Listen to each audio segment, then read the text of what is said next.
Hello guys, आज की इस वीडियो में अपन इलेक्ट्रोस्टैटिक्स कंप्लीट करने वाले हैं। वीडियो थोड़ी लंबी हो सकती है, लेकिन इस वीडियो में आप इलेक्ट्रोस्टैटिक्स पूरा सीख जाएंगे।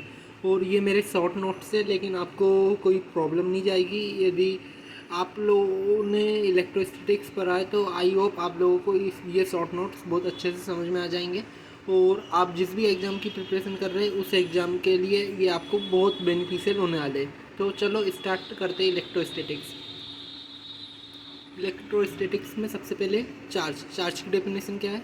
चार्ज मैटर की सबसे छोटी प्रॉपर्टी रहती है जिसको अपन क्यू से रिप्रेजेंट करते हैं और जिसकी एसआई यूनिट कूलम है और जो कि स्केलर होती है। ठीक है, अब कुछ प्रॉपर्टीज़ की बात कर लेते हैं। चार्ज की पहली प्रॉपर्टी कंजर्वेशन ऑफ चार्ज।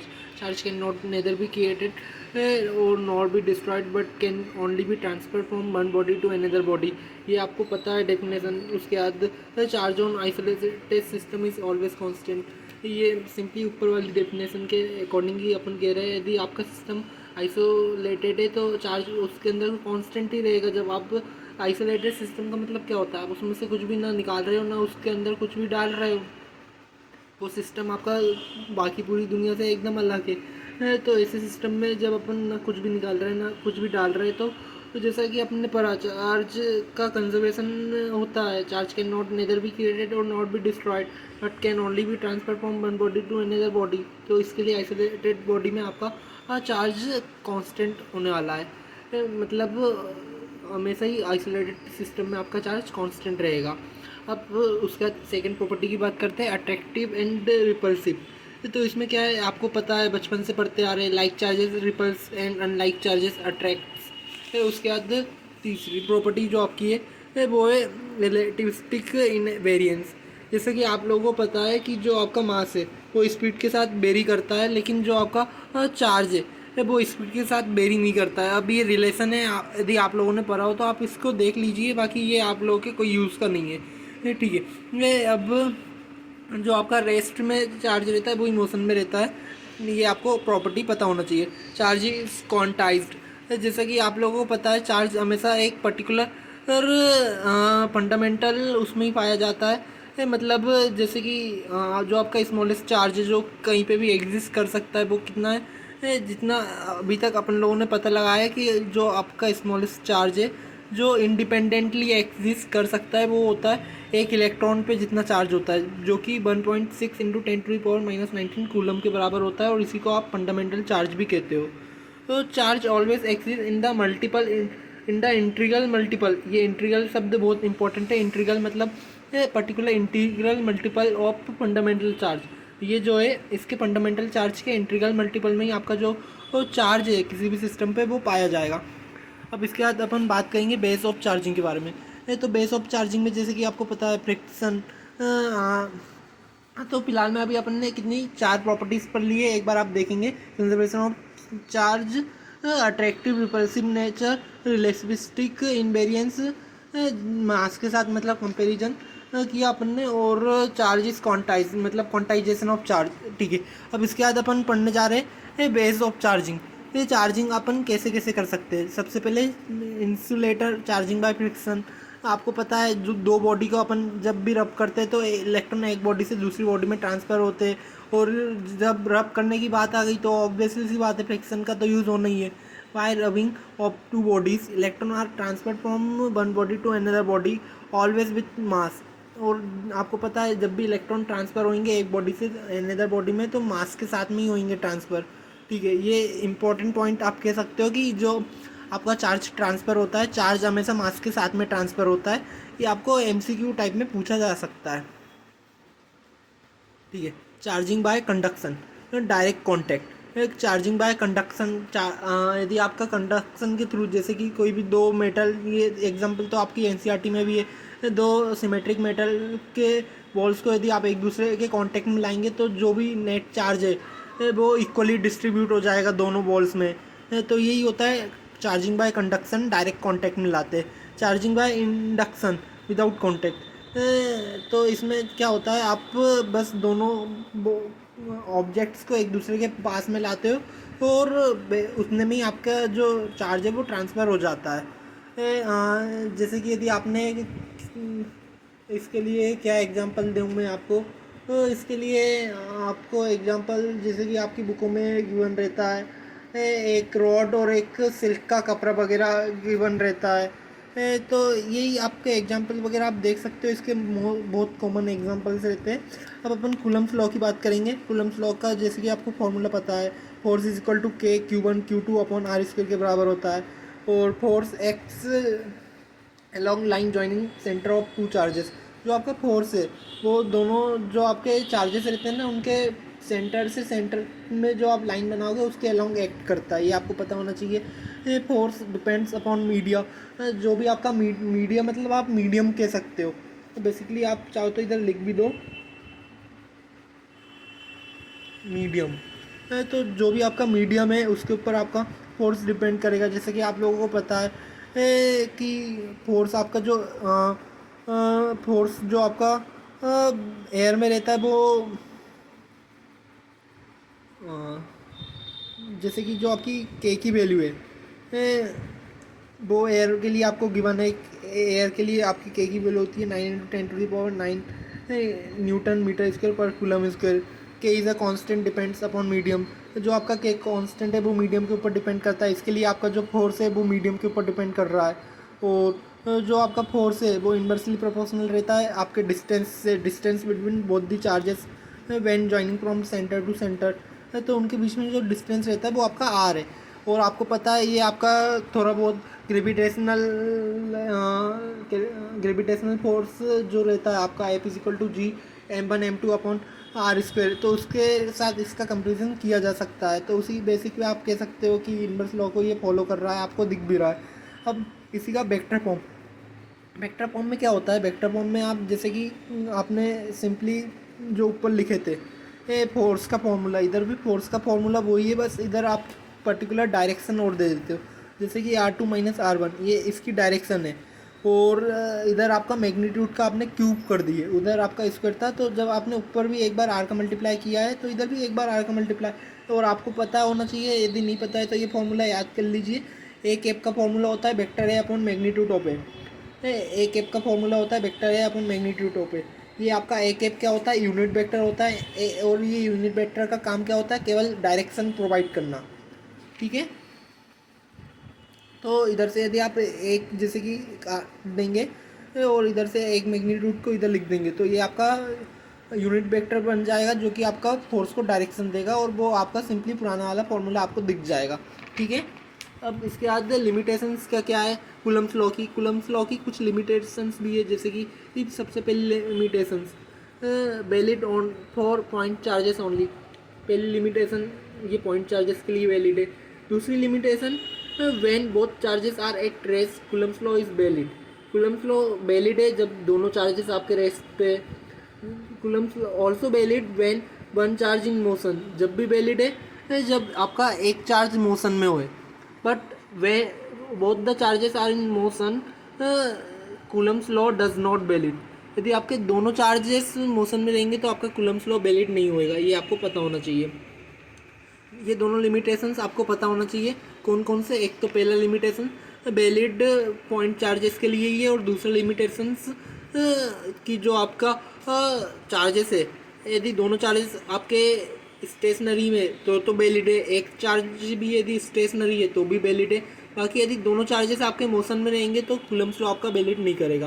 अब प्रिंसिपल ऑफ सुपरपोजिशन, जैसे कि आप लोगों को पता है, प्रिंसिपल ऑफ सुपरपोजिशन कुछ नहीं कहता, simply in the system of n charges the net force on any charge is the vector sum of the forces due to all remaining charges on this charge। जो आपका कोई भी charge के ऊपर net force रहता है वो बाकी सब चार्जेस के द्वारा जो फोर्स लगाया जाता है उसका वेक्टर एडिशन से जो सम आता है उसके बराबर होता है। और यदि पर्टिकुलर 3 चार्जेस हो जैसे कि आपके सिस्टम में, तो कोई भी 2 चार्जेस के कारण तीसरे चार्ज पे जो आपका फोर्स आएगा उसका आप वेक्टर एडिशन ऐसे कर सकते हो। वेक्टर सम तो ऑलरेडी आपको पता होगा ना, वेक्टर सम आपने क्लास 11 में फिजिक्स में पढ़ चुके हो। Vector a plus vector b equal to √ a का square plus a square plus b square plus 2ab cos theta के बराबर होता है। ये आपका वेक्टर एडिशन है, ठीक है। और अब उसके बाद force on due to first do not change when third charge comes in the system but the net force on second will be changes. मतलब ये यही कह रहा है, यदि आपका तीसरा चार्ज सिस्टम में आ रहा है तो जो पहले दोनों चार्जेस एक दूसरे के ऊपर फोर्स लगा रहे थे वो उसमें कोई भी चेंज नहीं आएगा। बाकी जो नेट फोर्स है किसी भी चार्ज के ऊपर उसमें की डायरेक्शन में उसकी मैग्नीट्यूड में चेंज आ सकता है। ओके, अब इसके बाद जैसे कि आप लोगों को ये थर्ड चार्जिंग इक्विलिब्रियम इसके ऊपर बहुत अच्छे मतलब बहुत कॉमन टॉपिक है। यदि आप जैसे कि जेई नीट वगैरह की प्रिपरेशन कर रहे हैं, जेई और नीट में तो ये मतलब इसके ऊपर क्वेश्चन आना ही आना है। आप इस टॉपिक को अच्छे से पढ़ लीजिए। जैसे कि दो चार्ज यदि आपको गिवन है और एफ नेट आपको इक्वल टू जीरो की पोजीशन बताना है। मतलब एक बार मैं अच्छे से एक्सप्लेन कर दे रहा हूँ आपको। तीसरा चार्ज इन दोनों चार्ज के बीच में यहाँ पे नहीं तो आउटसाइड इसी लाइन में पुट करना है ऐसी पोजीशन पे जिधर रखने से जो नेट फोर्स है वो अर्थ चार्ज के ऊपर जीरो होना चाहिए। Okay, where should be keep a third charge on the line joining two charges such that third charge in equilibrium. हाँ ठीक है, वही मैंने भी अभी आपको एक्सप्लेन किया। If two charges are positive positive and और नेगेटिव नेगेटिव मतलब सेम साइन के होंगे then the third charge is in between them and nearest to the smallest charge. यदि दोनों आपके सेम उसके होंगे पॉजिटिव पॉजिटिव होंगे और नेगेटिव नेगेटिव होंगे तो उस कंडीशन में जो आपका तीसरा चार्ज है वो दोनों चार्जेस के बीच में आपको पुट करना है और दोनों चार्जेस के बीच में पुट करना है और किधर करना है जो आपका स्मॉलर चार्ज है उसके पास में। तो जो आपका डिस्टेंस रहेगा वो अब ये जो आपका डिस्टेंस है भाई ये छोटे वाले चार्ज से है आपका डिस्टेंस और वो कितना रहेगा x is equal to under root q one. आपको ये याद रखना है जो आपका रूट क्यू वन है वो आपका स्मॉलर चार्ज है अपॉन में under root q one plus under root q two into l. ये आपका डिस्टेंस का फॉर्मूला है जिधर आपको चार्ज को पुट करना है। ये आपको डायरेक्टली आंसर देता है और इससे आपका क्वेश्चन भी सॉल्व हो जाता है। अब इसके बाद सेकेंड यदि आपके दोनों चार्जेस के साइन अपोजिट हो तो आप चार्ज को आउटसाइड पुट करेंगे और आउटसाइड भी इधर भी आप पुट तो नियरेस्ट चार्ज के अलॉन्ग ही करेंगे। सिंपली आप ये सोच पा रहे हैं कि आप छोटे वाले चार्ज के पास में क्यों पुट कर रहे हैं। आप छोटे वाले चार्ज के पास में इसके लिए पुट कर रहे हैं क्योंकि बड़े वाले चार्ज का तो वैसे ही मैग्नीट्यूड हाई है। जब आप छोटे वाले चार्ज को बड़े वाले चार्ज के लगभग कर दोगे तो आपका नेट चार्ज आप कह सकते हो कि जीरो मतलब नेट फोर्स जीरो हो जाएगा पर्टिकुलर पॉइंटों पे। तो आप ये थोड़ा मतलब सोचने का भी ट्राई कीजिए कि ऐसा क्यों हो रहा है। और पर्टिकुलर जो इधर भी डिस्टेंस आएगा वो आपका आएगा x is equal to under root q one upon में under root q two minus under root q one. और आपको ये पता होना चाहिए Q2 आपका बड़ा ही है इधर भी इंटू एल। एल क्या है? एल दोनों चार्जेस के बीच का डिफरेंस है। हाँ मतलब एल डिस्टेंस है दोनों चार्जेस के बीच में जो डिस्टेंस है ना उस वो है एल। एल दोनों चार्जेस के बीच में जो डिस्टेंस है वो है। और इधर जो आपका एक्स है ये भी आपको छोटे चार्ज से ही लेना है और ये आपका आउटसाइड आएगा। मतलब आपको जो आपका जैसे कि स्मॉलेस्ट चार्ज आपका 12 सेंटीमीटर पे लिखा तो जो भी आपकी एक्स की वैल्यू आएगी आप 12 में पुट कर दोगे। यदि आपसे पूछ लिया जाए कि ओरिजिन से कितने डिस्टेंस पे आप तीसरा चार्ज पुट करोगे तो तीसरा चार्ज आपका वो 12 तो आएगा ही। बाद में जो आपने इधर एक्स की वैल्यू निकाले वो भी उसमें ऐड कर देना, ठीक है। अब उसके बाद परमिटिविटी एंड रिलेटिव परमिटिविटी और रिलेटिव परमिटिविटी की अपन बात कर लेंगे। परमिटिविटी क्या होती है? परमिटिविटी के is equal to 4 pi epsilon naught epsilon के बराबर होती है। और एप्सिलॉन क्या होती है? एप्सिलॉन परमिटिविटी ऑफ मीडियम को जो आपका एप्सिलॉन है उसी को अपन परमिटिविटी ऑफ मीडियम कहते हैं और ये प्रॉपर्टी होती है मीडियम की, ठीक है। परमिटिविटी जो आपकी है वो इन्वर्सली प्रोपोर्शनल रहती है फोर्स के। जो आपकी परमिटिविटी है वो इन्वर्सली प्रोपोर्शनल रहती है आपके फोर्स के। It permits its own field to decrease the interaction field between charges, ठीक है।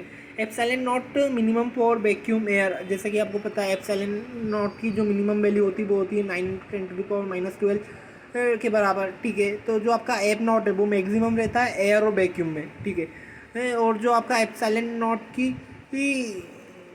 मिनिमम वैल्यू है, जैसे कि मैंने 9 बोला था, तो अप्रॉक्सीमेटली अपन क्वेश्चन वगैरह सॉल्व करने में 9 ले सकते हैं। बाकी जो एक्यूरेट वैल्यू है वो है 8.85 into 10⁻⁻12 coulomb square per newton metre square के बराबर। ठीक है, मिनिमम वैल्यू ऑफ परमिटिविटी और रिलेटिव परमिटिविटी जैसे कि आपको पता है epsilon m upon epsilon naught के बराबर होती है, जिसको आप के से डाइलेक्ट्रिक कांस्टेंट बोल देते हो। और डाइलेक्ट्रिक कांस्टेंट का यूज़ जैसे कि आप वोल्टेज वगैरह के क्वेश्चन वगैरह में करोगे, तो पर्टिकुलर पॉइंट का यदि आपसे वोल्टेज वगैरह पूछा जाए तो उधर आप वोल्टेज वाले क्वेश्चन में डाइलेक्ट्रिक कांस्टेंट का यूज़ करते हो। और आपको ये पता होना चाहिए कि डाइलेक्ट्रिक कांस्टेंट की जो वैल्यू होती है वो रिलेटिव परमिटिविटी के बराबर ही होती है, और रिलेटिव परमिटिविटी की value epsilon m upon epsilon naught के बराबर होती है। तो परमिटिविटी ऑफ मीडियम यदि आपसे पूछ लिया जाए तो परमिटिविटी ऑफ मीडियम क्या होती है, epsilon r into epsilon naught के बराबर होती है। और जो आपका फोर्स रहता है किसी भी मीडियम में वो काय के बराबर रहता है फोर्स, जैसा कि मैंने बताया मैक्सिमम तो एयर में रहता है, तो उससे तो कम ही होएगा। तो आप ऑब्वियसली सी बात है इधर डिवाइड कर रहे हैं f naught upon epsilon are.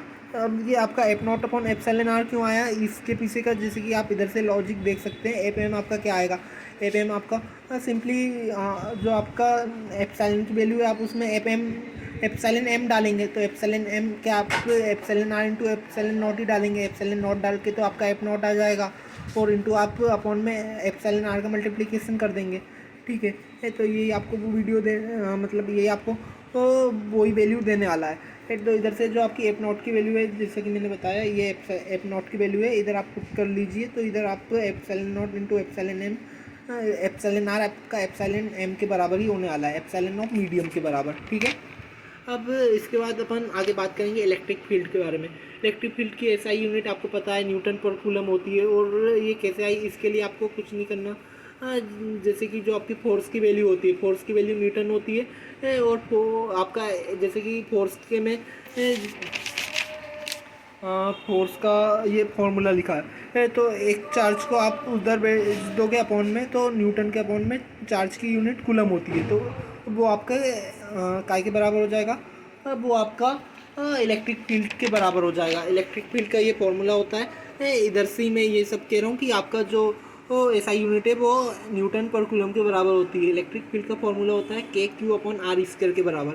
ठीक है, every charge creates electric field in space around itself, electric field extend till infinite. ये आपको पता होना चाहिए, कोई भी चार्ज जो इलेक्ट्रिक फील्ड बनाता है वो इनफाइनाइट तक बनाता है, और हर चार्ज इलेक्ट्रिक फील्ड क्रिएट करता है। और जो अपन एज्यूम करते हैं कि जो टेस्ट चार्ज अपन एज्यूम करते हैं अपन ना, ये एजम्पशन है कि टेस्ट चार्ज कोई भी इलेक्ट्रिक फील्ड उसके पास में नहीं बनाता है। ठीक है, अब जो आपका इलेक्ट्रिक फील्ड का फॉर्मूला कैसे आया ये वो आप बताएं। तो force on test charge upon में टेस्ट चार्ज यदि आप करेंगे तो वो आपको इलेक्ट्रिक फील्ड का फॉर्मूला देने वाला है। मतलब कुछ नहीं, ये कह रहे हैं कि आपने इधर भी क्यू नॉट रख दिया और अपॉन में भी क्यू नॉट रख दिया, तो इधर से आपको इलेक्ट्रिक फील्ड मिल गई। ठीक है, फोर्स जो आपका टेस्ट चार्ज पे अपॉन में भैया टेस्ट चार्ज को रख दिया, और assumption test charge q naught creates no electric field around itself. ठीक है, वेक्टर फार्मूला, अब वेक्टर फार्मूला में कुछ नहीं, आप आर कैप का मल्टीप्लिकेशन कर देंगे, आर कैप का मल्टीप्लिकेशन कर देंगे तो नीचे बस आप ये कह रहे हैं कि भैया आपने मैग्नीट्यूड का क्यूब कर दिया और ऊपर वेक्टर आर से मल्टीप्लाई कर दिया। ठीक है, पुट चार्ज विथ साइन, हाँ ये वेरी इंपॉर्टेंट है। जब भी आप इलेक्ट्रिक फील्ड यदि वेक्टर फॉर्म में लिखेंगे तो आपको वेक्टर फॉर्म में लिखने के लिए इलेक्ट्रिक फील्ड को चार्ज को साइन के साथ में पुट करना है, क्योंकि वो पर्टिकुलर आपको डायरेक्शन भी देगा। यदि आपका नेगेटिव है तो वो आपकी इलेक्ट्रिक फील्ड नेगेटिव डायरेक्शन में देगा, तो ये इंपॉर्टेंट पॉइंट है। Electric field due to system of charges principle of superposition. Electric field due to system of charges principle of superposition, वही आपका वेक्टर एडिशन है इधर भी, और कुछ नहीं है। जैसे कि एक पर्टिकुलर पॉइंट पे इधर यदि 3 चार्ज है तो तीनों चार्ज के कारण जो नेट में इलेक्ट्रिक फील्ड बनेगी इधर, वो तीनों चार्ज का वेक्टर एडिशन के थ्रू आपका जो भी सम आएगा उसके बेसिस पे डिपेंड करेगी। अब इलेक्ट्रिक फील्ड के बारे में कुछ इंपॉर्टेंट पॉइंट्स जो आप लोगों को पता होना चाहिए, और मेरे को तो पर्टिकुलरली ये पॉइंट्स बहुत अच्छे लगते हैं। इसमें से 1-2 पॉइंट ऐसे लगेंगे आप लोगों को कि ये दोनों तो सेम ही है, बाकी अलग अलग क्वेश्चन में उनका यूज़ आपको अलग अलग देखने को मिल जाएगा। ठीक है, electric field lines, electric field lines की जो आपका एरो रहता है, एरो क्या रिप्रेजेंट करता है? एरो आपकी इलेक्ट्रिक फील्ड लाइन की डायरेक्शन को बताता है। लेंथ ऑफ एरो, जो आपके एरो की लेंथ है भैया, एरो कितना बड़ा है वो आपको बताता है कि उसका मैग्नीट्यूड कितना है। यदि जैसे कि दो अलग अलग आपकी चार्जेस है जिनके यदि एरो की साइज़ डिफरेंट डिफरेंट है, तो वो आपको ये बताएगा कि दोनों के चार्जेस अलग अलग है। ठीक है। मैग्नीट्यूड ऑफ फील्ड आपको डेंसिटी ऑफ लाइन से भी पता चलता है। जनरली अपन डेंसिटी का यूज़ कर जाता है क्वेश्चन में अपने को अलग अलग number of field lines given रहती है चार्ज के थ्रू, और फिर पूछते हैं कि किसकी का मैग्नीट्यूड कितना ज़्यादा है। जैसे कि एक चार्ज में यदि 4 लाइन है तो उसका आपको एरिया की मैग्नीट्यूड 2 कूलम है, तो एक में यदि 8 लाइन है तो उसका मैग्नीट्यूड कितना होएगा, ऐसा क्वेश्चन पूछ लिया जाएगा यहाँ पर। नहीं तो एक चार्ज के पास यदि 2 लाइन है तो उसका मैग्नीट्यूड कितना होएगा इलेक्ट्रिक फील्ड का, ये पूछ लिया जाएगा। तो क्वेश्चन ऐसे भी आते हैं। ठीक है। अब उसके बाद अपन और आगे देखा जाए तो electric fields are imaginary lines in a region of space time along which a free charge free positive q naught charge would move if allowed it to do so। जो आपकी इलेक्ट्रिक फील्ड से, जैसे कि अपन सबको ही पता है, वो imaginary line से और स्पेस टाइम, मतलब ये जो पूरा आपका कह सकते हो यूनिवर्स वगैरह उसमें क्रिएटेड है, उसमें फैली हुई है। यदि उसमें आप पॉजिटिव क्यू नॉट चार्ज को रखोगे तो वो उसके साथ में मूव करने वाला है, यही वो कहता है। यही मतलब आप इलेक्ट्रिक फील्ड की यदि डेफिनेशन दोगे तो वो यही कहोगे आप भैया वो क्या है, इलेक्ट्रिक फील्ड आपकी इमेजिनरी लाइन से, और यदि आप पर्टिकुलर क्यू नॉट ने एक पॉजिटिव चार्ज को उसमें रखो और मूव करने की परमिशन दो तो वो उसके साथ में मूव करेगा उसकी डायरेक्शन में, बस। ठीक है। अब they originated from positive charge and terminate at negative charge. ये आपको इलेक्ट्रिक फील्ड के बारे में जैसा कि पता है, ये ओरिजिनेट होती है पॉजिटिव चार्ज से और टर्मिनेट करती है नेगेटिव चार्ज पे। ठीक है। They do not terminate in space. Okay, ये अपन सभी को पता है। They do not form close loop. Close loop आपकी मैग्नेटिक फील्ड लाइंस बनाती है, लेकिन जो आपकी इलेक्ट्रिक फील्ड लाइंस है वो क्लोज लूप नहीं बनाती है। The number of field lines from to a charge is directly proportional to magnitude of charge। जैसा कि आप सभी को पता है, जो मैग्नीट्यूड ऑफ चार्ज है उसके डायरेक्टली प्रोपोर्शनल रहेगी जो भी आपकी नंबर ऑफ फील्ड लाइंस है। The field lines are symmetric about line joining two charges. ये इंपॉर्टेंट है। यदि आपसे पूछ लिया जाए इन 4 ग्राफ देखे कि कौन सा ग्राफ सही है और कौन सा ग्राफ गलत है, तो उसमें आप कह सकते हैं, ये देख सकते हैं कि दोनों चार्जेस से जो आपकी लाइन से वो सेंटर के अलॉन्ग, मतलब एक लाइन बना लो पहले तो सेंटर टू सेंटर, और फिर दरअसल लाइन आपको, अब जैसे कि पेपर वगैरह है तो पेपर वगैरह पे चाहो तो बना सकते हो, नहीं तो आप लाइंस वगैरह मन में क्रिएट करो, मन में सोच लो कि दोनों चार्जेस के बीच में सेंटर से सेंटर जॉइन होने वाली एक लाइन है, तो उसके अलॉन्ग कौन से में सिमेट्री दिख रही है, कौन से में सिमेट्री नहीं दिख रही है। ठीक है। Field lines are perpendicular to the surface charge. Generally आपको मेटल्स वगैरह दिए रहते हैं, इसके ऊपर भी क्वेश्चन आता है, ग्राफिकल क्वेश्चन ही आता है कि भैया इसमें से कौन सा ग्राफ सही है, आप हमें बताओ। तो जो आपका सरफेस है मेटल में आपका जो इलेक्ट्रिक फील्ड लाइन से वो मेटल के सरफेस के परपेंडिकुलर जिसमें भी आपको दिखेगी, आपको वो बताना है कि हाँ भैया ये वाला ग्राफ सही है। और यदि कोई में ऐसे ही कहीं से भी आ रही जा रही है तो वो ग्राफ्स आपके गलत हैं। ठीक है। The tangent drawn to a field lines at any point gives the direction of electric field at that point. जैसे कि आप सभी को पता है, यदि आप पर्टिकुलर कोई भी पॉइंट पे इलेक्ट्रिक फील्ड में टेंजेंट बनाते हो तो वो उस पर्टिकुलर पॉइंट पे आपको इलेक्ट्रिक फील्ड की डायरेक्शन देने वाला है। Electric lines can never intersect each other.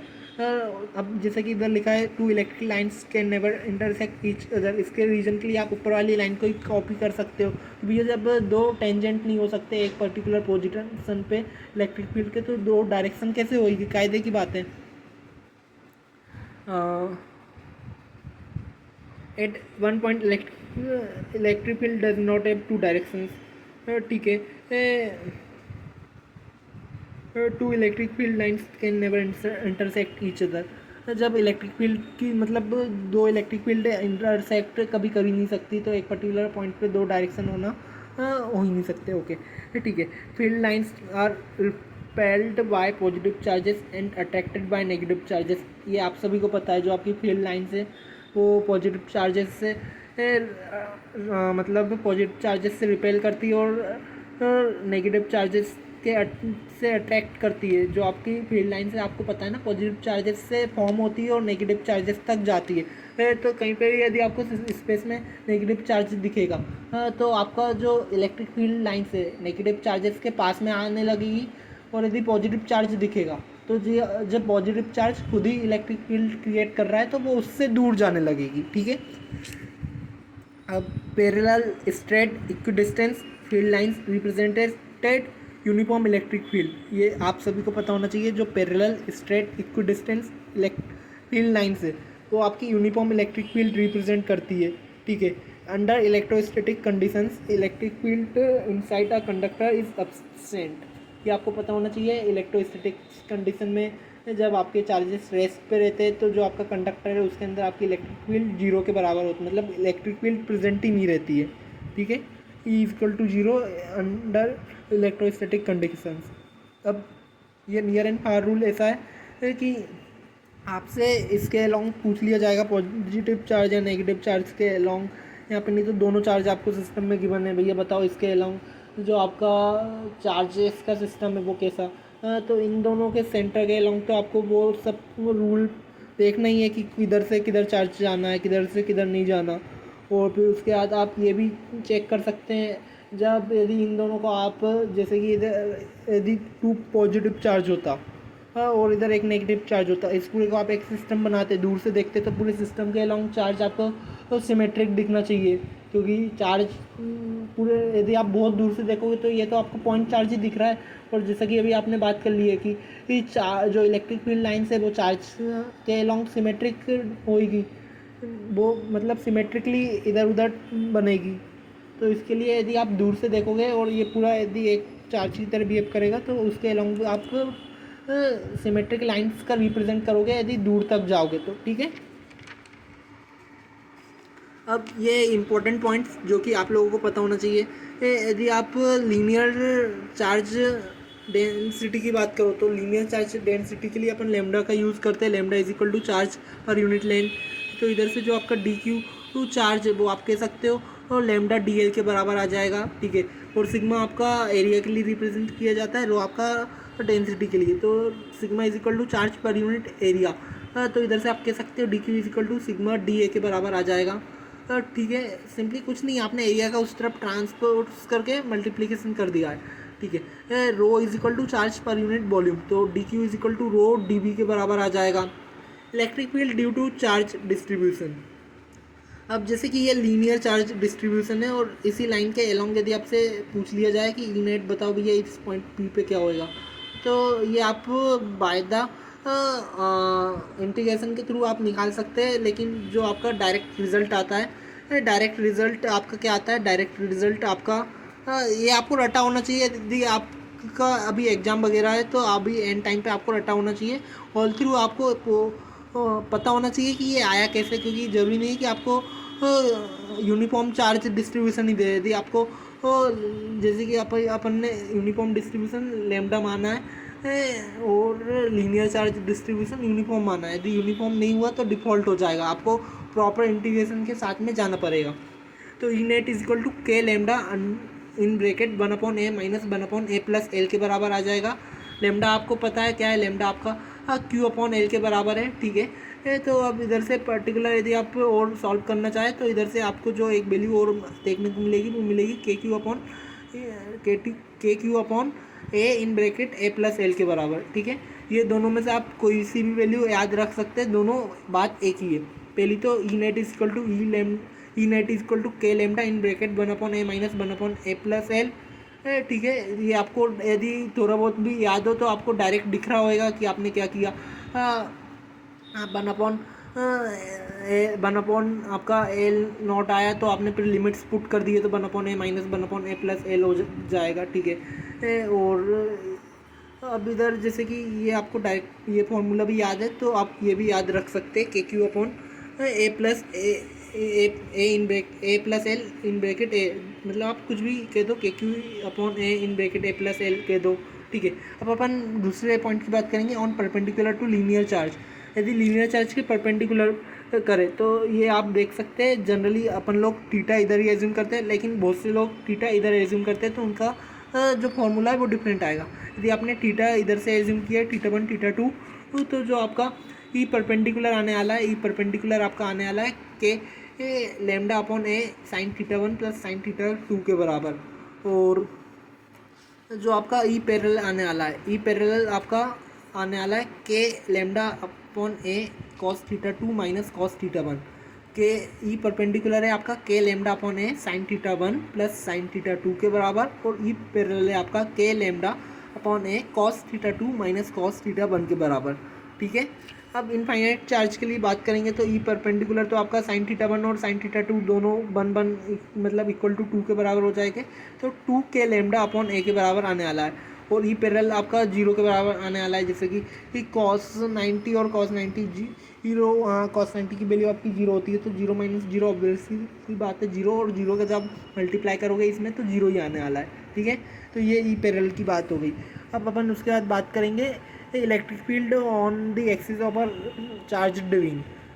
जो आपकी चार्ज रिंग है उसकी एक्सिस जो कि आपकी सेंटर से पास कर रही है, उसके अलॉन्ग जो आपकी इलेक्ट्रिक फील्ड होगी वो कितनी होने वाली है। तो उसके अलॉन्ग जो आपकी इलेक्ट्रिक फील्ड होने वाली है, इधर भी आपको इंटीग्रेशन का ही सहारा लेना है। जैसे कि इधर पूरी रिंग के थ्रू जो आपका कंपोनेंट है आप बोलोगे तो डी कॉस थीटा आपका ऐड होते जाएगा ऊपर वाली रिंग के कारण, जो आपका नेट डी साइन थीटा नीचे आएगा, और नीचे वाली रिंग के कारण आपका नेट डी साइन थीटा ऊपर आएगा, तो वो दोनों ऑब्वियसली सी बात है कैंसिल होने वाले हैं। बाकी जो आपका डी कॉस थीटा है वही आपका ऐड होने वाला है, तो इधर से आप डिस्टेंस निकाल सकते हो, और फिर ऑल थ्रू इंटीग्रेशन वगैरह करके आप का जो नेट ई नेट आने वाला है वो आने वाला है के क्यू एक्स अपॉन में r square plus x square की पावर 3/2 के बराबर। ठीक है, और यदि आपका जो एक्स है वो बहुत ज़्यादा बड़ा है as comparison to r, r आपका क्या है रिंग का रेडियस है, देन जो आपका ई नेट का फॉर्मूला है वो के क्यू अपॉन एक्स स्क्वायर के बराबर ही होने वाला है। ऑल थ्रू आप इसको नेगलेक्ट कर दोगे तो ये इधर स्क्वायर से स्क्वायर कट गया, एक्स क्यूब बचा, एक्स क्यूब में ऊपर एक एक्स काट दोगे तो एक्स स्क्वायर अकेला बचेगा। तो आपको ये क्या दिख रहा है, ये तो आपको पॉइंट चार्ज का ही तरह नहीं दिख रहा। अभी अपन ने पॉइंट चार्ज के लिए पढ़ा था ई net is equal to k q upon r square, तो आर लिखो एक्स लिखो, ये सब तो वेरिएबल है, आप जो चाहो लिख सकते हो। K q E net is equal to k q upon x square behave like a point charge, ये ऑब्वियसली सी वही बात है कि पॉइंट चार्ज की तरह बिहेव कर रहा है। अब ये आपको एक और बहुत मज़ेदार फॉर्मूला है जो यदि डायरेक्ट पता है तो आपका क्वेश्चन चुटकियों में सॉल्व हो जाएगा, नहीं तो आपको पेपर में जाके सॉल्व करना पड़ेगा। Motion of a charged particle in an electric field, जैसे कि आपको एक क्वेश्चन ये पता है, यदि आपको 11 क्लास का अच्छे से रिवाइज्ड है, तो जो आपका एस होता है s is equal to u s t plus half a t square होता है, और एक्स एक्सिस में आपका जो एक्सेलरेशन है वो 0 है। ठीक है, तो एक्स एक्सिस में आपका एक्सेलरेशन है वो 0 है, तो आप इसको जनरली यू एस टी के बराबर लिख सकते हो, और जो आपका एस है आप कह रहे हो कि वो एक्स के बराबर है, कि भैया उसने एक्स डिस्टेंस इस लाइन में ट्रेवल किया एक्स एक्सिस में। आप कभी भी यदि एक्स वाई दोनों में आपकी प्रोजेक्टाइल होती है, मतलब मोशन दोनों में रहता है टू एक्सिस में, तो दोनों में आप अलग अलग करते हो। ठीक है, तो इधर से आपने बता दिया, इधर से यदि आप टाइम की वैल्यू निकालोगे तो टाइम की वैल्यू आपकी क्या आने वाली है, आप लिख सकते हो t equal to x upon u x. ठीक है, t is equal to x upon u x के बराबर आप लिख सकते हो। तो ठीक है, और यू बाय अब आपका जो आपने शुरुआत करी है, शुरुआत में यदि आपने इलेक्ट्रॉन को ऐसे फेंका है तो वाई एक्सिस में आपने कोई वेलोसिटी नहीं दी है, तो यू बाय इधर से 0 है। और अब आप जब वाई एक्सिस में देखोगे तो वाई एक्सिस में भी आप यही फॉर्मूला लगाओगे, u by t plus 1/2 a by t square के बराबर वाई एक्सिस में। लेकिन आपका एक्सेलरेशन है, ये आपको ध्यान रखना है। और एक्सेलरेशन काय के बराबर है, एक्सेलरेशन फोर्स अपॉन मास के बराबर होता है। फोर्स आपका क्या है, e into e upon m के बराबर। फोर्स मतलब इलेक्ट्रिक फील्ड इंटू चार्ज के बराबर होता है, ये आपका फोर्स का फॉर्मूला होता है। अपॉन में एम, ये आपका उसका फॉर्मूला हो गया काय का, एक्सेलरेशन का इन बाय एक्सिस। और टी की वैल्यू अब भी आपने ऊपर से जो निकाले थे वो पुट कर दी एक्स अपॉन यू नॉट के बराबर। तो इधर से जो आपका डिफ्लेक्शन आ जाएगा बाय एक्सिस में, वो आपका डिफ्लेक्शन आने वाला है 1/2 फोर्स इंटू मतलब एक्सेलरेशन इंटू टाइम के स्क्वायर के बराबर। एक्सेलरेशन की वैल्यू है आपकी e capital e upon m और टी की वैल्यू है आपकी एक्स अपॉन वी नॉट, तो उसका स्क्वायर। अब इधर से आप टेन थीटा निकालोगे तो टेन थीटा के लिए क्या बाय अपॉन एक्स कर दोगे, बाय अपॉन एक्स आपका टेन थीटा के बराबर होएगा। तो सिंपली इधर से जो आपका टेन थीटा की फॉर्मूला आने वाला है वो आने वाला है ई कैपिटल ई एक्स अपॉन में 2m यू बी नॉट का स्क्वायर के बराबर, ठीक है। बाय आपका डिफ्लेक्शन है, थीटा आपका एंगल एट विच मतलब एंगल जिस पे ये इस फील्ड लाइन को छोड़ के गया था वो है, ठीक है। अब इलेक्ट्रिक डाइपोल की बात करेंगे, two equal and opposite charge separated by a very small distance. जो आपका इलेक्ट्रिक डाइपोल होता है वो कैसे बनता है। इलेक्ट्रिक डाइपोल सिंपली आपको क्या बताता है, कोई भी दो चार्जेस यदि बहुत छोटे से डिफरेंस में कोई भी दो चार्जेस यदि बहुत छोटे से डिफरेंस से सेपरेटेड है तो वो आपका इलेक्ट्रिक डाइपोल कहलाएगा। डाइपोल मूवमेंट आपकी पी के ऊपर p net is equal to q into 2l के बराबर आने वाला है। डायरेक्शन नेगेटिव चार्ज से पॉजिटिव चार्ज होने वाली है, ये आपको याद रखना है। जो आपकी डाइपोल मूवमेंट की डायरेक्शन रहती है वो नेगेटिव चार्ज से पॉजिटिव चार्ज रहती है, और जो आपकी इलेक्ट्रिक फील्ड की डायरेक्शन रहती है वो पॉजिटिव चार्ज से नेगेटिव चार्ज रहती है।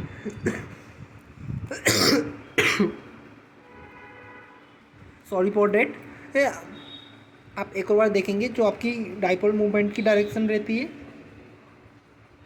तो अपन डाइपोल मूवमेंट पे थे। डाइपोल मूवमेंट की डायरेक्शन आपकी नेगेटिव चार्ज से पॉजिटिव चार्ज रहती है, और जो आपकी इलेक्ट्रिक फील्ड है उसकी डायरेक्शन पॉजिटिव चार्ज से नेगेटिव चार्ज रहती है। ये दोनों आपको पता होना चाहिए, ठीक है। Electric field due to dipole movement. अब electric field due to dipole movement on the axis of dipole. On the axis of dipole जो आपकी इलेक्ट्रिक फील्ड रहती है ई axis net is equal to 2k p आपकी dipole movement है into x upon में x square minus l square का whole square के बराबर होती है। जनरली जो आपका एक्स रहता है डिस्टेंस वो आपके एल के कंपेरिजन में बहुत बड़ा रहता है, तो एल स्क्वायर तो आप डायरेक्टली नेगलेक्ट कर देंगे। जब एल ही आपका बहुत छोटा है एज कंपेरिजन टू एल, तो एल स्क्वायर एक्स स्क्वायर के कंपेरिजन में तो और बहुत बहुत बहुत ज़्यादा छोटा हो जाएगा, ठीक है। तो उसको आप नेगलेक्ट करके जनरली जो आपका यूज़ होता है ई axis is equal to 2k upon x cube के बराबर होता है ऑन द एक्सिस। और वेक्टर फॉर्म में वही आप लिखेंगे, तो वेक्टर फॉर्म में आप कुछ नहीं, जो आपका डाइपोल मूवमेंट है उसको आप डायरेक्शन के साथ लिख देंगे। E axis is equal to 2k p में vector p upon x cube, और जो आपका इलेक्ट्रिक फील्ड है एक्सिस में वो आपकी डाइपोल मूवमेंट की डायरेक्शन में ही होती है, ये बता रहा है, ठीक है। दोनों की डायरेक्शन इलेक्ट्रिक फील्ड और डाइपोल मूवमेंट की सेम रहती है on the axis of dipole. और जो आपको एक बार वापस से बोलिए, axis is equal to 2k upon x cube के बराबर आपकी होता है electric field at on the axis of a dipole. अब दूसरी की अपन बात करेंगे, electric field due to dipole dipole electric field due to dipole on perpendicular bisector of a dipole. Equatorial position पे जब अपन बात करेंगे तो E net is equal to KP upon x square plus l square की power 3/2 के बराबर आने वाला है। E perpendicular is equal to KP upon x cube के बराबर आने वाला है, जिधर आपका यदि एल बहुत ज़्यादा छोटा होगा एज कंपेरिजन टू एक्स, ठीक है। तो आप वही एल स्क्वायर को इधर भी नेगलेक्ट कर रहे हो। वेक्टर फॉर्म में e perpendicular is equal to minus KP upon x cube. अब ये आपको माइनस साइन ये बता रहा है कि जो आपकी electric field at equatorial position पे, तो वो आपका डाइपोल मूवमेंट के नेगेटिव डायरेक्शन में होगी, ठीक है। और एक यदि आप एनी पर्टिकुलर डायरेक्शन पे बात करोगे तो एनी पर्टिकुलर डायरेक्शन पे जो आपकी ई नेट की वैल्यू है वो आने वाली है KP upon x cube √3 cos square theta plus 1 के बराबर। Tan alpha is equal to 1/2 tan theta के बराबर। ये आपको टेन अल्फा क्या है, जो पर्टिकुलर पॉइंट पे आपने इलेक्ट्रिक फील्ड निकाली है उस पर्टिकुलर पॉइंट पे आपका इलेक्ट्रिक फील्ड और डाइपोल मूवमेंट के बीच में जो आपका एंगल है वो आपका अल्फा के बराबर है। और थीटा फिर क्या है, यदि वो आपका एंगल अल्फा है तो थीटा जो आपका पर्टिकुलर पॉइंट पे आपकी दो चार्जेस के कारण दो डायरेक्शन आएगी इलेक्ट्रिक फील्ड की, तो उन दोनों के बीच में जो एंगल है वो आपका थीटा होने वाला है, ठीक है। ये आपको पता होना चाहिए अल्फा और थीटा है क्या। जनरली लोगों फॉर्मूले याद कर लेते लेकिन उनको बेसिक टर्म्स वगैरह याद नहीं रहती, जिसके कारण उनसे क्वेश्चन वगैरह नहीं होते।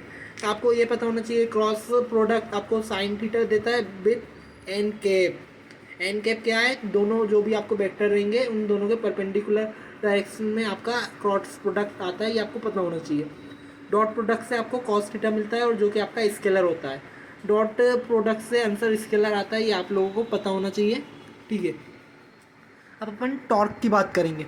तो torque on electric dipole placed in a uniform electric field. यदि यूनिफॉर्म इलेक्ट्रिक फील्ड में आप torque on a electric dipole in a uniform electric field, तो अपन टॉर्क की बात करेंगे इलेक्ट्रिक डाइपोल पे यदि वो यूनिफॉर्म इलेक्ट्रिक फील्ड में रखा हुआ है। इधर आपकी कंडीशंस क्या है, जो कि आपके से 99.99% केसेस में आपसे जिस कंडीशन में क्वेश्चन पूछा जाएगा वो है आपको यूनिफॉर्म इलेक्ट्रिक फील्ड गिवन रहेगी, opposite charges and equal charges, opposite charges and equal charges, मतलब साइन अपोजिट होने वाला है चार्जेस का और मैग्नीट्यूड इक्वल होने वाला है। Not at same line of action, दोनों का लाइन ऑफ एक्शन सेम नहीं होएगा। तो ये आपको बेसिकली ये चीज़ आपको गिवन रहेगी। तो m net is equal to 0, translation equilibrium में आ जाएगा। और टॉर्क क्या होता है, टॉर्क आपको पता है एफ इंटू परपेंडिकुलर डिस्टेंस के बराबर होता है। तो between force and axis of rotation, torque आपका काय के बीच में between force and axis of rotation. जो आपको यदि आप पर्टिकुलर क्रॉस प्रोडक्ट की बात करोगे तो क्रॉस प्रोडक्ट के लिए आपको ये चीज़ याद रखना है, जो आपका टॉर्क होता है वो आर क्रॉस एफ के बराबर होता है। Net torque is equal to p sine theta के बराबर होता है इधर आपका। और इसी को आप यदि वेक्टर फॉर्म में लिखोगे तो पी क्रॉस ई के बराबर होने वाला है। तो मैंने जनरली यदि आप टॉर्क का जो डायरेक्शन है उसका फॉर्मूला याद रखोगे, जिसके ऊपर आपसे डायरेक्ट क्रॉस प्रोडक्ट के ऊपर क्वेश्चन पूछा जा सकता है, आई जे के कैप दे देंगे। और यदि आपसे पी और ई वेक्टर भी आपको गिवन है तो पूछ लिया जाएगा कि टॉर्क निकालो। तो अब बहुत से लोगों का इसमें आंसर अपोजिट साइन के साथ आता है, क्योंकि वो ई क्रॉस पी कर देंगे, लेकिन आपको ये पता होना चाहिए पी क्रॉस ई होता है और आर क्रॉस एफ होता है। इलेक्ट्रिक फील्ड आपका फोर्स के लिए रिस्पॉन्सिबल है, तो इधर से भी आप ये सोच सकते हैं कि आर क्रॉस एफ जब होए तो इधर आपका पी क्रॉस ई होएगा, ठीक है। यदि आप डायरेक्शन की बात करेंगे तो ये मैं बार बार इसके लिए रिपीट कर रहा हूँ, क्योंकि इसके ऊपर बहुत ज़्यादा चांसेस रहते हैं कि आपसे क्वेश्चन पूछा जाएगा और आपको क्रॉस प्रोडक्ट निकालना आना चाहिए। क्रॉस प्रोडक्ट के लिए आप क्या करते हैं, क्रॉस प्रोडक्ट के लिए जैसे कि आपको पी वेक्टर गिवन है x1 y1 z1 और आई जे के कैप में, और ऐसे ही आपको तो ई वेक्टर गिवन है x2 y2 z2। तो जो आपका क्रॉस प्रोडक्ट आने वाला है पी क्रॉस ई, उसमें आपको पहले पी को रखना है। मैं एक और बार लिखता हूँ पी क्रॉस ई। तो इधर से आप आई जे के x1 y1 z1 x2 y2 z2, और ये आप डिटर्मिनेंट को खोल लेंगे, ठीक है। ऐसे आप क्रॉस प्रोडक्ट निकाल लेंगे। आपको ध्यान रखना है पी क्रॉस ई में आपको पहले पी को पुट करना है और फिर ई को पुट करना है, ठीक है। तो ये आपका टॉर्क का फॉर्मूला रहता है। अब work done in rotation in rotating dipole, तो रोटेटिंग डाइपोल में जो आपका वर्क डन होता है वो आपका इंटीग्रेशन होता है टॉर्क डी थीटा का फ्रॉम θ1 टू θ2, ठीक है। और सिंपली आप लोग यदि बायो वाले तो आप लोग ये डायरेक्ट फॉर्मूला याद रख सकते हैं, work done is equal to minus p cos theta के बराबर। और जो आपका वर्क होता है वो p minus cos theta from θ2 to θ1 होता है, ये आपको पता होना चाहिए। अब अपन एरिया वेक्टर की बात करें तो area vector direction of area is perpendicular to plane. तो कभी भी आप एरिया वेक्टर लेते हो तो आप परपेंडिकुलर डायरेक्शन में लेते हो एरिया वेक्टर, ये तो आपको पता होगा। जैसे कि एक्स वाई प्लेन में आपको एरिया वेक्टर लेना है तो आप जेड कैप ले, मतलब जेड एक्सिस में लोगे और जेड एक्सिस में आप के कैप और माइनस के कैप ये दो ले सकते हो। अब जो आपके 2D सर्फेसेस रहते हैं तो उनके लिए तो आप वो आपके ओपन सर्फेसेस कहलाते हैं, उसमें आप इनसाइड और आउटसाइड दोनों एरिया में से कोई सा भी एरिया वेक्टर ले सकते हैं। और जो आपके 3D सर्फेसेस है जो कि आपके क्लोज सर्फेसेस कहलाते हैं, तो उनके लिए जो आपका नॉर्मल वेक्टर है वो आपका only outside normal is considered as area vector. तो जो आपका आउटसाइड नॉर्मल है उसी को आप एरिया वेक्टर के लिए यूज़ कर सकते हैं। 3D ही आपके जो 3D सर्फेसेस हैं उनके लिए बात करी जाए तो। अब अपन इलेक्ट्रिक फ्लक्स की बात करते हैं। तो इलेक्ट्रिक फ्लक्स की जब अपन बात करेंगे तो फाई ई आपका ई डॉट ए के बराबर होता है। E a cos theta, dot dot product में आपका कॉस थीटा आता है। The number of field lines passing perpendicularly to area vector, तो आपका ये आपका डी फाई आपका ई डी ए के बराबर हो जाएगा यदि आपका एरिया वेरी कर रहा है तो। और यदि आपका इलेक्ट्रिक फील्ड वेरी कर रहा है तो सिंपली आप दोनों को आप डी के साथ में ले सकते हैं। आपके मोस्ट ऑफ द केसेस में आपको ई कांस्टेंट है। ये फॉर्मूला आपको जब भी लगाना है आप इफ जो आपकी इलेक्ट्रिक फील्ड है वो कांस्टेंट हो।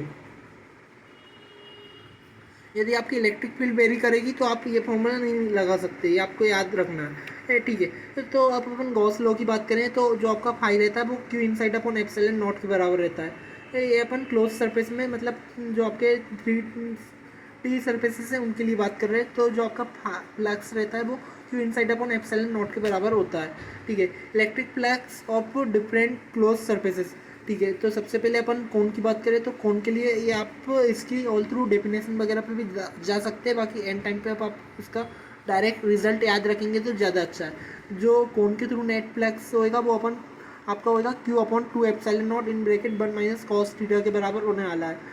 और यदि ये आप कोन को थोड़ा अलग कर दो तो ये आपका डिस्क की तरह आपको दिखता है। तो ये डिस्क का जो आपका नेट फ्लक्स होने वाला है वो आपका होने वाला है। बात एक ही है, इधर से आप यदि कॉस थीटा की भी वैल्यू निकालोगे तो वही आएगी, ठीक है। तो इधर से जो आपका नेट फ्लक्स होने वाला है वो होने वाला है 2 q upon 2 epsilon naught in bracket 1 minus x upon the root x square plus r square के बराबर, ठीक है। आर आपका सिंपली कुछ नहीं रेडियस है रिंग का, ओके। अब अपन इसके बाद गॉस लॉ की बात करें तो the net electric flux through a close 3D surface is 1 by epsilon not times the net charge enclose by the surface. ये आपकी डेफिनेशन है जो कि आपके कोई काम की नहीं है, बाकी इसके जो पॉइंट्स है ये आपके काम में आ सकते हैं, इसके लिए इन पॉइंट्स को एक बार ध्यान से सुने। Gauss law is always applicable but not always useful, ये आपको पता होना चाहिए। जो आपका गॉस लॉ है वो हमेशा एप्लीकेबल है, बाकी हमेशा यूज़ नहीं किया जा सकता। The Gaussian surface should be symmetric about charge and charge distribution, ये आपको पता होना चाहिए। जो आपके गॉसियन सरफेस है वो चार्ज और चार्ज डिस्ट्रीब्यूशन के लिए सिमेट्रिक होने चाहिए, जब भी आप गॉस लॉ लगा सकते हो, ठीक है। The electric field lines must be symmetric equal constant same at all points, आपको ये भी पता होना चाहिए, ठीक है। Else wise also Gauss law तो वैलिड है, बाकी आप उसका यूज़ नहीं कर पाओगे। The theta angle between electric field and area vector must be same at all points.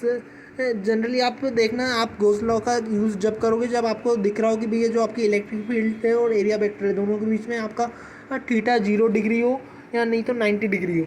आप ऐसा क्यों करोगे, यदि 0 डिग्री हुआ तो कॉस 0 की वैल्यू आपकी 1 होती है, आपका डायरेक्ट कॉस थीटा हट जाएगा। और यदि 90 डिग्री हुआ तो 90 की वैल्यू 0 होती है, तो वो प्रोडक्ट आपका 0 आ जाएगा, ठीक है। और Gaussian surface must not pass through any point charge, आपको ये वेरी वेरी इंपॉर्टेंट, जो आपका गॉसियन सरफेस है वो कभी भी पॉइंट चार्ज के थ्रू पास नहीं करना चाहिए, ठीक है।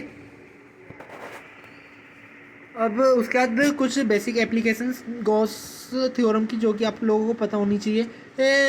अब गॉस थ्योरम की जो बेसिक एप्लीकेशंस है वो आपकी है electric field due to infinite long uniformly charge wire. यदि आपका यूनिफॉर्मली चार्ज इनफाइनाइट वायर है तो उसके कारण जो आपकी इलेक्ट्रिक फील्ड होती है वो होती है is equal to lambda upon 2 epsilon naught r के बराबर।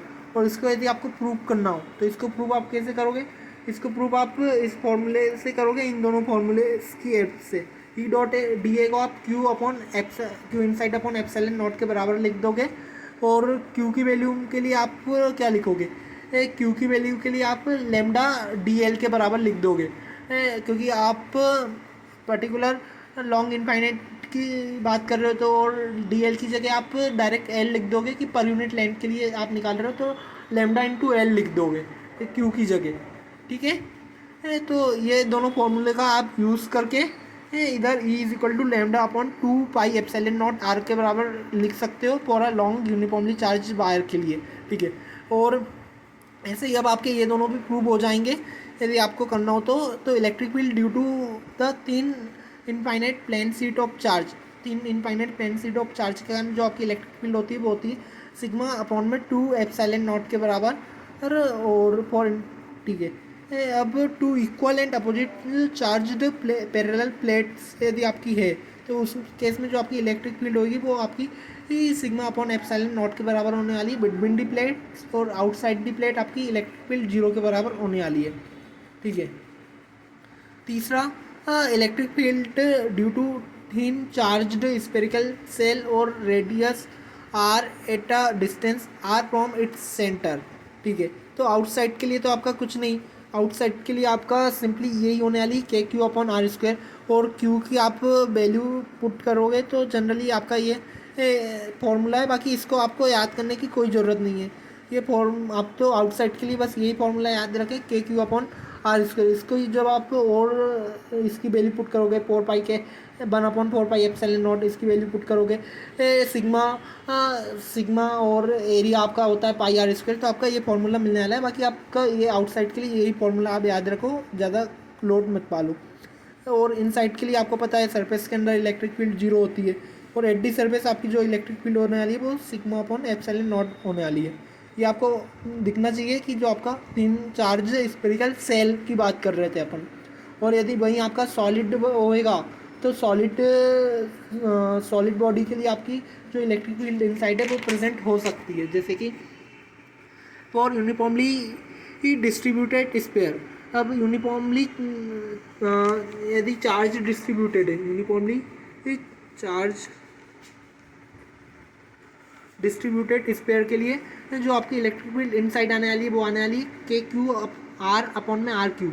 तो अब यदि आपसे पूछ लिया जाए कि आपको इधर भी ग्राफिकल क्वेश्चन आ सकते हैं कि बताओ for uniformly charge distributed sphere जो आपका इलेक्ट्रिक फील्ड का ग्राफ है वो कैसा है, तो आपको देखना पड़ेगा जो आपका पर्टिकुलर आर है, ये आपका आर कैपिटल कहलाता है, कैपिटल आर। तो जब तक तो आपकी इलेक्ट्रिक फील्ड आर के साथ इंक्रीज करेगी, क्योंकि देख लो स्मॉल आर के डायरेक्टली प्रोपोर्शनल है यदि आप इनसाइड की बात करोगे, और आउटसाइड जैसे जैसे जाओगे तो फिर आउटसाइड के लिए तो डिक्रीज करेगी, और वो भी क्वाड्रेटिक में डिक्रीज करेगी, पैराबोलिक ग्राफ मिलेगा आपको, ठीक है। तो इनसाइड के लिए आप दो फॉर्मूले याद रख सकते हैं, पहला फॉर्मूला के क्यू आर अपॉन में आर क्यूब, और दूसरा फॉर्मूला रो नॉट आपकी डेंसिटी है इंटू आर अपॉन में 3 एप्सिलॉन नॉट। ये दोनों फॉर्मूले एक ही है, आप चाहे तो इसको प्रूव भी कर सकते हैं, ठीक है। और अब यदि अपन सरफेस की बात करें तो सरफेस के लिए जो आपकी इलेक्ट्रिक फील्ड होने वाली है k q upon r square के बराबर होने वाली है। और आउटसाइड की यदि बात करें तो आउटसाइड के लिए जो आपकी इलेक्ट्रिक फील्ड होने वाली है k q upon r square के बराबर होने वाली है, ठीक है। अब बेसिकली ये कुछ इम्पोर्टेंट कॉन्सेप्ट जो मेरा इधर चैप्टर में रह गया था तो मैंने इधर लिखा, ये भी आपका रोटेशन और इलेक्ट्रोस्टैटिक्स का कॉम्बिनेशन में है। तो जो आपका टॉर्क होता है वो माइनस पी साइन थीटा के बराबर होता है, रिस्टोरिंग टॉर्क की यदि बात करी जाए तो। और यदि आपका थीटा बहुत स्मॉल है तो आप साइन थीटा को थीटा के बराबर ही लिख सकते हैं, ठीक है। और टॉर्क की एक और वैल्यू आपको पता है आई अल्फा के बराबर होती है। आई आपका क्या होता है, आई आपका मूवमेंट ऑफ इनर्सिया होता है, तो आई इंटू अल्फा, और ये वही लिखा है D square theta upon D T square. तो इधर से अल्फा की जो आपकी वैल्यू आ जाएगी वो माइनस पी अपॉन आई इंटू थीटा के बराबर हो जाएगी। तो आप अल्फा को इस फॉर्म में एज्यूम कर सकते हैं, जनरली जो आपका एक्सेलरेशन है आप उसको माइनस ओमेगा स्क्वायर एक्स, और अल्फा भी इधर आपका एक्सेलरेशन का अल्फा आपका एंगुलर एक्सेलरेशन के लिए यूज़ कर रहा है, तो alpha is equal to minus omega square x के बराबर आएगा। इधर से आप ओमेगा स्क्वायर की वैल्यू निकालेंगे तो माइनस पी अपॉन आई के बराबर आएगी। इधर से आप ओमेगा स्क्वायर की वैल्यू निकालेंगे तो वो आपकी पी अपॉन आई के बराबर आएगी, माइनस साइन नहीं आएगा, माइनस साइन आपका फॉर्मूले में ही है, ठीक है। तो ओमेगा की वैल्यू निकालेंगे तो under root p upon i के बराबर आएगी। और आपको टाइम पीरियड का फॉर्मूला पता है, 1 अपॉन फ्रिक्वेंसी के बराबर होता है।